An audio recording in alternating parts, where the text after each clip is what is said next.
I would like to welcome Janardhan Das, GM LTPS APGCL. Thank you, everybody. It's a pleasure to be here at this third National Sustainable Energy Conclave.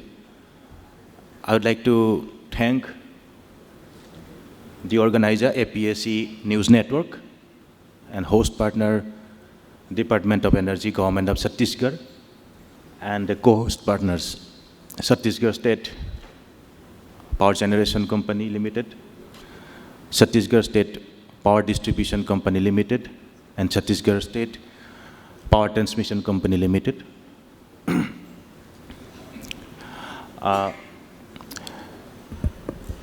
The topic for this panel was actually related to transmission and distribution, obstacles and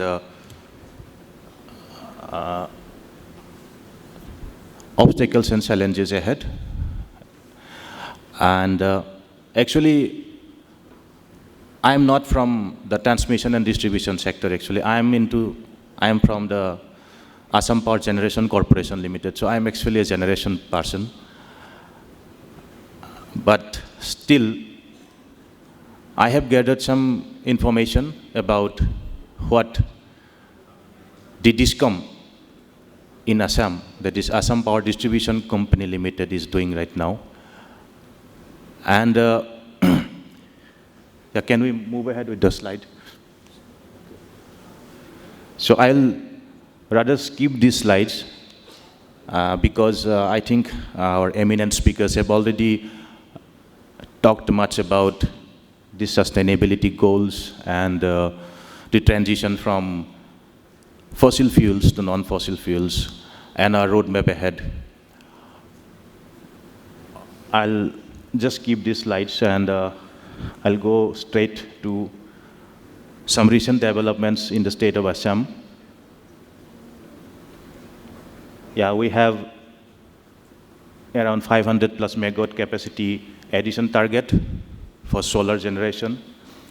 And like many other states, we are committed to the sustainability goals as set by the Government of India.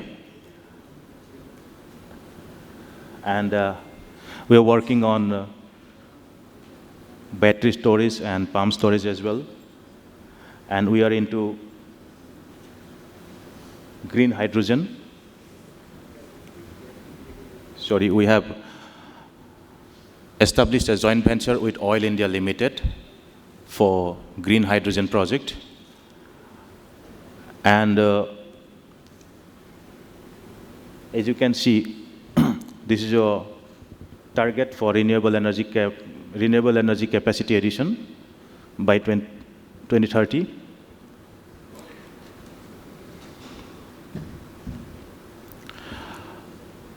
And Assam has a total renewable potential of around solar 13,760 megawatt and wind 53 megawatt. And we have some gas-based power generation in the state of Assam, and which accounts for approximately 31% of the total generation capacity.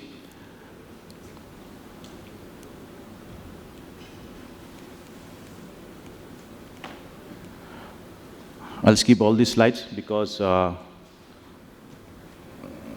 we have already talked about the reform processes, which started from the Electricity Act 2003, whereby our power sector was opened up for competition and open access. And as we can see, we have come through many stages of reforms and like smart grids. And what I want to ask, I won't take much time, but I would rather emphasize currently on this slide. APDCL is currently implementing one smart grid project in the city of Guwahati. It will be covering 3 subdivisions. and 5 substations at 33 by 11 kV level, 6 substations of 132 kV by 33 and 11 kV level, 17 numbers of 11 kV feeders, and the total consumers covered is 15,083, and 7,876 number of single-phase meters and 7,207 numbers of three-phase meters have been will be installed, and it will be covering 1,500 high-end consumers like telephone operation towers, apartment buildings, hotels, our headquarters at Bijuli Bhavan, and other identified bulk consumers.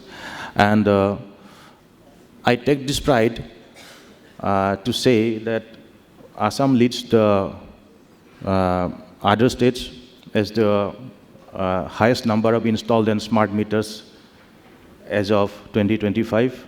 Over 22.89 lakh smart meters have been installed, which I think is a big achievement. And as we can see, the pilot projects for smart grid, it will be covering advanced metering infrastructure, then advanced demand side management and response, peak load management, power quality management, and outage management.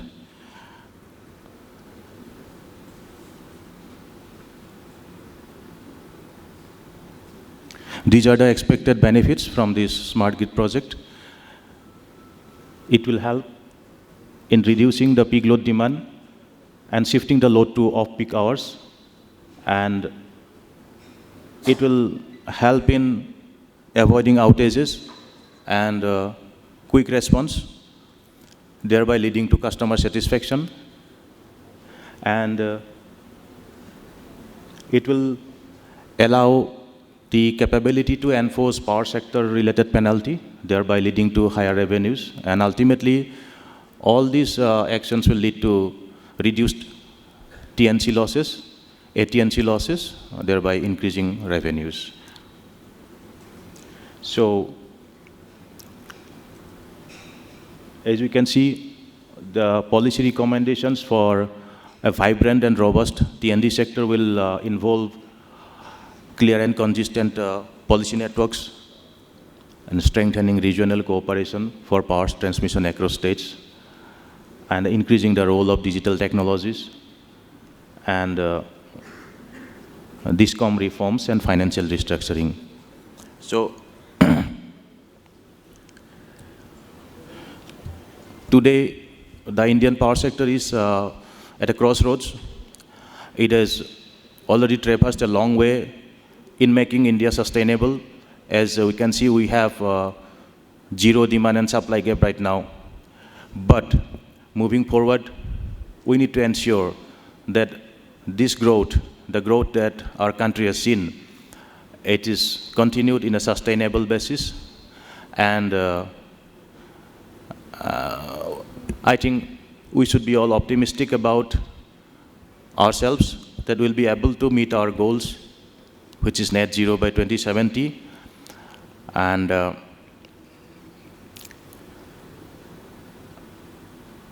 other than generation and regulatory reforms, the financial health of DISCOMs, that's a very critical issue. The losses need to be minimized,